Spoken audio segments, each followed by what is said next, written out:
Hey guys, it's me, Keelani, and I don't know if you can relate, but sometimes I feel like life is literally one thing after another hitting you, and disappointment after disappointment, hard thing after hard thing.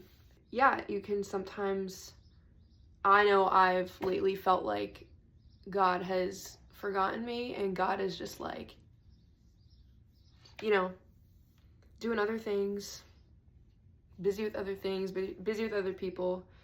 And yeah, I've honestly been doubting his character, honestly wondering like why all these stressors and disappointments and problems have been happening like back to back to back in my life. So this morning was seriously exactly what I needed, and God knew that.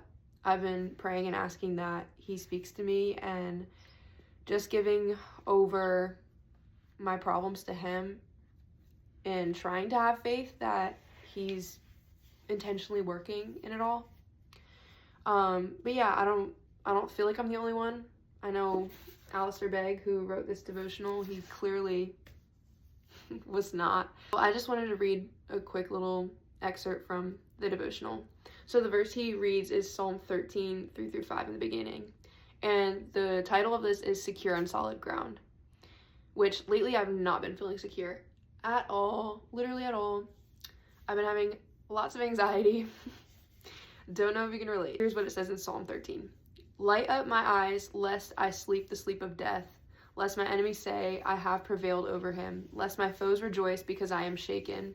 I have trusted in your steadfast love. My heart shall rejoice in your salvation. He goes to talk about how when you go camping, you hammer your tent into the ground to make sure it's secure, so that when it rains and when you come back from hiking or whatever, that yeah, you have a nice shelter. It doesn't blow away. Alistair Begg then goes on to say, in this verse that I read, David, who was the writer, is responding to feeling forgotten and disappointed in life and being unfairly opposed by others around him. He begins by applying his mind to the situation, recalling what he already knows. David declares his trust in God's faithful love. Though the feelings of his heart were real, David chose to bring his emotions under the jurisdiction of God's character and purposes. Only then could he rejoice once again.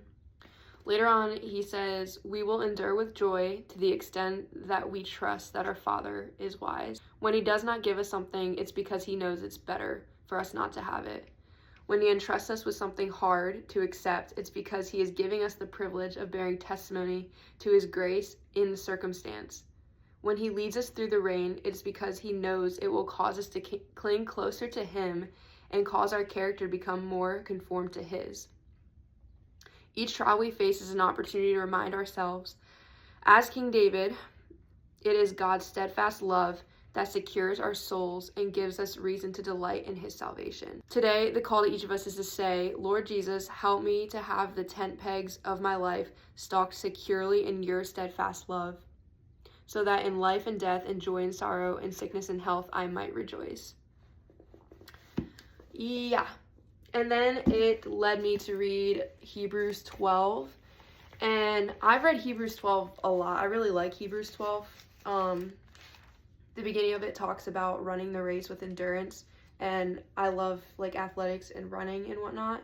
So the picture of like if you literally have if you're about to run a 5K, a marathon, whatever, and you're like, you have like this huge coat on, or you're trying to run your best speed, but you have a weighted vest on, and like that, I mean, I'm sure there's a time and place for that, but that doesn't make sense if you're trying to get like your fastest speed. It talks about letting go of those burdens or sins and running with endurance your race. It talks about how Jesus can relate because he went through the utmost for us. So we have a God who can sit with us in our feelings. He truly understands. That's something that this morning I was reminded of, is like, God is not so lofty and high that he doesn't understand what I'm going through right now and what others are going through. And then talks about how our parents, they discipline us and they correct us because, you know, they don't want us acting out. They want us to do better. But when God corrects us, when God, puts us through certain trials and tests, it's because he wants us to enjoy his love and be more like him. Like, it's not selfish. It's literally for our benefit. But the one verse I read is Hebrews 12:12, and I genuinely have not read this verse, and it just didn't hit me. Like, it hasn't hit me in this way. I don't even think I've ever soaked it in. But it says, therefore strengthen the hands which hang down and the feeble knees, and make straight paths for your feet, so that what is lame may not be dislocated, but rather be healed. Y'all,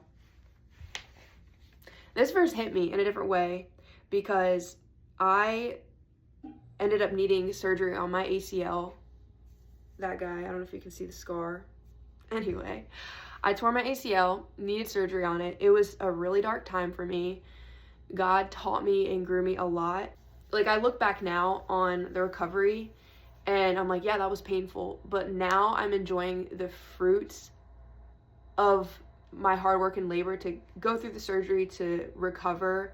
And now I'm completely active. I can do a bunch of things. I have a more grateful heart, first of all, before anything else, to actually work out and be active and play basketball, play any other sports.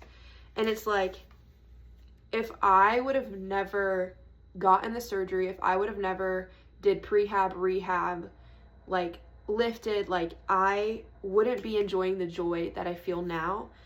And I feel like the Lord really just spoke to me this morning that I need to continue in faith to take these, disappointments, hurts, anxieties to him in this season of trial, because later on it'll reap a fruitful harvest, and later on maybe I won't completely see it, but it'll make sense, because I can trust in God's faithfulness, and I can trust that he has my best interest in mind as my good father.